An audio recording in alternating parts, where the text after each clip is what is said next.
ओम साई राम। आप सबको मेरा प्यार भरा नमस्कार। कैसे हैं आप सब दोस्तों? आज मैं एक ऐसे व्रत के बारे में बताऊंगी जो बहुत ही चमत्कारी और मनोकामना पूर्ण करने वाला माना जाता है। वो व्रत है पशुपति व्रत। कहा जाता है कि भगवान शिव का ये विशेष व्रत सच्चे मन से किया जाए तो जीवन की परेशानियां धीरे धीरे दूर होने लगती हैं।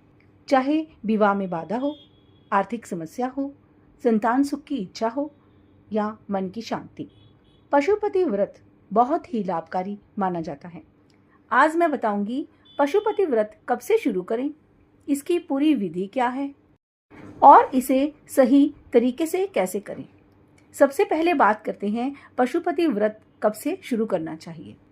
इस व्रत को आप किसी भी सोमवार से शुरू कर सकते हैं, लेकिन अगर इसे शुक्ल पक्ष के सोमवार, सावन के महीने में, महाशिवरात्रि के बाद या प्रदोष काल वाले सोमवार से शुरू किया जाए तो इसे बहुत शुभ माना जाता है।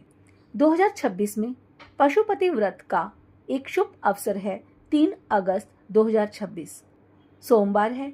हालांकि आप अपनी सुविधा अनुसार साल के किसी भी सोमवार को शुरू कर सकते हैं। अधिकतर लोग ये व्रत लगातार 5 सोमवार या 11 सोमवार तक करते हैं। आप अपनी श्रद्धा और क्षमता के अनुसार संकल्प ले सकते हैं। अब मैं बताऊंगी पशुपति व्रत की पूरी विधि क्या है। आप पशुपति व्रत जिस सोमवार से करना शुरू कर रहे हैं उस सोमवार को स्नान करके स्वच्छ वस्त्र धारण करें। फिर 5 सोमवार व्रत करने का संकल्प लें। फिर आप अपने आसपास के शिवालय मंदिर में जाएं। अपनी पूजा की थाली में धूप, दीप, चंदन, लाल चंदन, बिलपत्र, पुष्प, फल, जल ये लेकर जाएं और भगवान शिव का अभिषेक करें। इस थाली को घर आकर ऐसे ही रख दें। अब आप शाम के समय उसी थाली को लेकर प्रदोष काल में स्वच्छ होकर मंदिर में जाएं तो उसी थाली में मीठा प्रसाद और 6 दीपक देसी घी के लेकर जाएं। मीठे भोग प्रसाद को बराबर 3 भाग में बांट लें। 2 भाग भगवान शिव को समर्पित करें।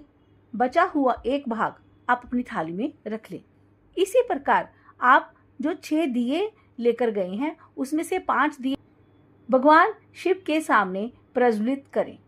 बिना जला बचा हुआ 1 दिया अपनी थाली में रख लें। इसे घर में प्रवेश होने से पहले अपने घर के मुख्य द्वार के दाहिनी ओर चौखट पर रखकर जला दें। घर में प्रवेश करने के बाद 1 भाग प्रसाद जो आपकी थाली में बचा है उसे आप भोजन के साथ ग्रहण करें। इस प्रसाद को किसी और व्यक्ति को ना दें। इस व्रत में आप प्रसाद के साथ भोजन ग्रहण कर सकते हैं। हो सके तो मीठा भोजन ही करें। घर आकर ओम नमः शिवाय मंत्र का 108 बार जाप करें। इसके बाद पशुपति व्रत की कथा सुने और पढ़ें। कथा सुनने के बाद भगवान शिव से अपनी मनोकामना बोलें।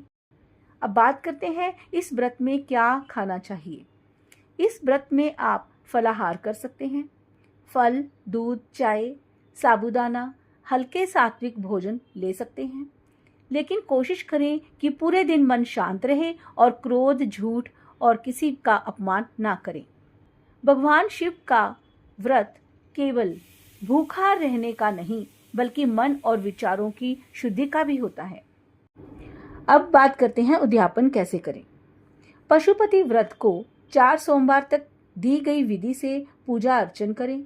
जब 5वां सोमवार आए उसको जब आप सायंकाल मंदिर जाएं तब अपनी पूजा की थाली में भोग प्रसाद, दिया और साथ में 1 नारियल जिस पर 5 या 7 बार मोली लपेटी हुई हो उसे भी लेकर जाएं। इसको भगवान शिव को चढ़ा दें। हो सके तो 108 बिलपत्र या 108 पुष्पों से भोलेनाथ का श्रृंगार करें। जरूरतमंद लोगों को भोजन करवाएं या दान करें। छोटे बच्चों को मिठाई बांटना भी बहुत शुभ माना जाता है। इसके बाद भगवान शिव का धन्यवाद करें, उनसे आशीर्वाद मांगें। उद्यापन के लिए किसी भी पंडित को बुलाकर हवन भी करवा सकते हैं। पशुपतिनाथ व्रत में मंत्रों का जाप करें। मंत्र आप स्क्रीन पर देख सकते हैं या फिर आपको डिस्क्रिप्शन में मिल जाएंगे। पशुपतिनाथ व्रत के बहुत से फायदे हैं। भगवान शिव की विशेष कृपा प्राप्त होती है, मनोकामनाएं पूरी होती हैं, पापों का नाश होता है, रोगों और कष्टों से मुक्ति मिलती है, सुख समृद्धि और वैभव प्राप्त होता है, मोक्ष की प्राप्ति होती है। दोस्तों, पशुपति व्रत में सबसे जरूरी चीज है सच्ची श्रद्धा और विश्वास।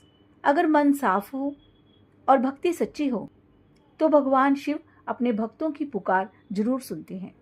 अगर आपको यह जानकारी अच्छी लगी हो तो वीडियो को लाइक करें, चैनल को सब्सक्राइब करें और कमेंट में जरूर लिखें। हर हर महादेव। धन्यवाद।